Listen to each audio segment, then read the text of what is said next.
Isa sa mga na-notice ko sa mga modern setups ngayon, aside syempre dun sa pag-align ng wheels, which is mandatory, yung pag-pierce. So especially dun sa BMAX saka open class. So iba-ibang klase yung format. This one is a conventional setup ng pag-pierce. Yung iba binabaliktad yung wheels, nire-reverse nila. Siguro para maging closer dun sa chassis yung wheels. So as you can see for this one, medyo nakalayo siya. So para maging compact yung setup, ginagawa nila, nire-reverse kasi since naka-pierce naman. So in this video, papakita ko sa inyo yung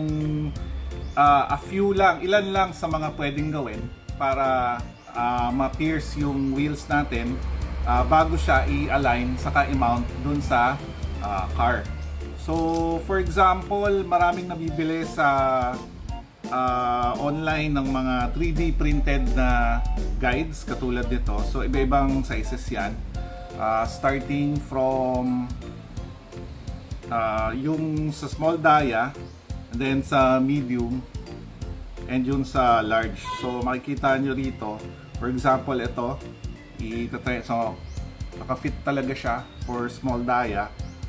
Yun. So that is kung meron kang drill. So in this case, papakita sa inyo kung paano.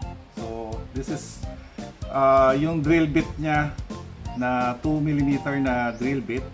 Tapos kakabit siya doon sa electric na drill, yung hand drill. So try na, pakita ko sa inyo, demo natin kung paano. So ang maganda dito sa guide na to, naka-center na talaga doon sa wheel yung drill bit. So all you have to do is apply power para ma-penetrate yung drill bit dun sa gitna nung pinaka-wheel niya.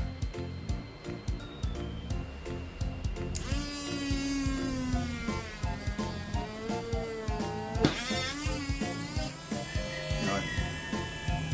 So as you can see,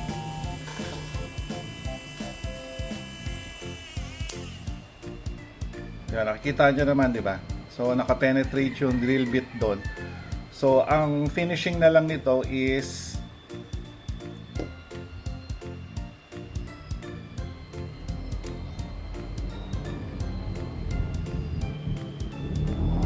yan.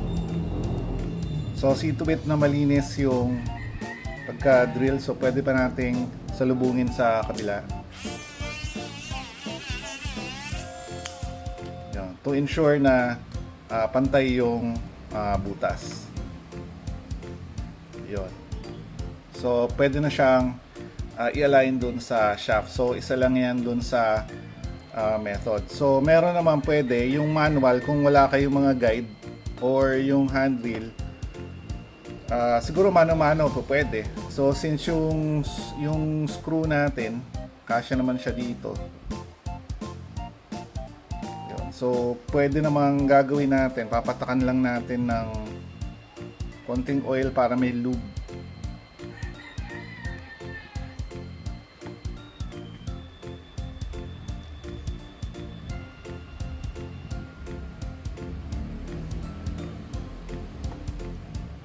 Tapos, i-screw natin, or in this case, meron tayong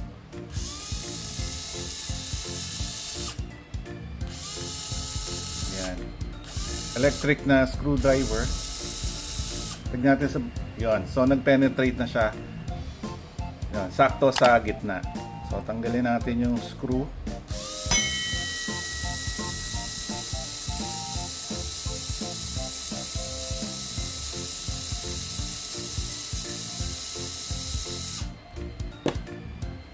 Yon. So you have one pair ng pierced na wheels. So linisin nyo lang yung mga excess na plastic. Yan, as bago nyo ilagay install dun sa shaft. Yan. So meron din tayong, as mentioned, meron din tayong ibang sizes dito. Yan, this is for the medium and this is for the large. Although bihira naman yung gamit ng large, pero syempre gumawa pa rin sila. So this is for large. Yan.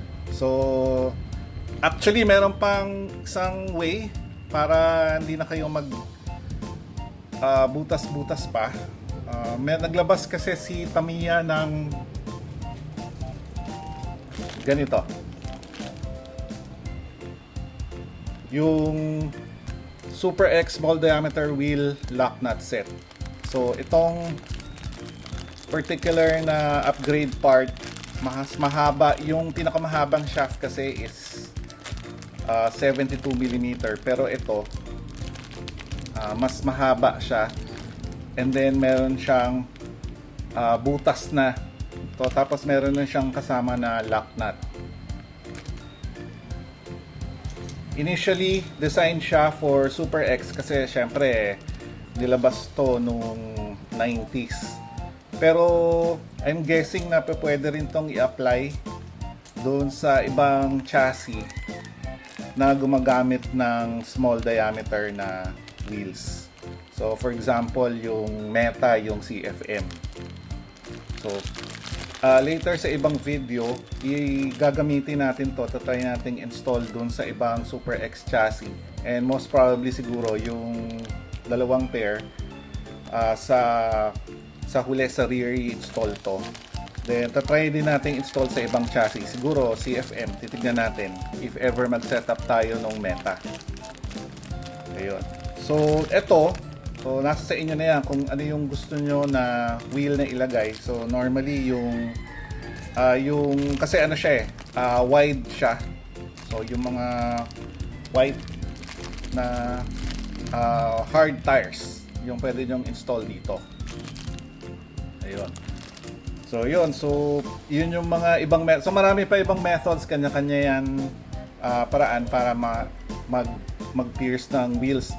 So para yun, ang purpose nga nun is to ensure na habang tumatakbo hindi siya kakawala dun sa pinaka shaft. Yun. Tapos mandatory rin, as you can see here, meron siyang tube. So there are many ways para ma-seal siya kasi DQ yan pag merong mga naka-protrude na mga shaft or any other part. So yung iba nilalagyan ng Tamiya tape. In this case, nilagyan natin ng rubber tube.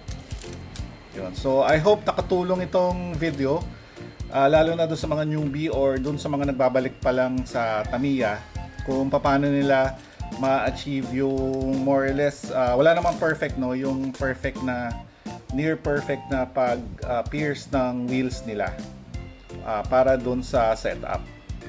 Yun. So if you like this video, again, paki-click yung thumbs up button and pasabay na rin ng subscribe. Until the next time, see you on the next video.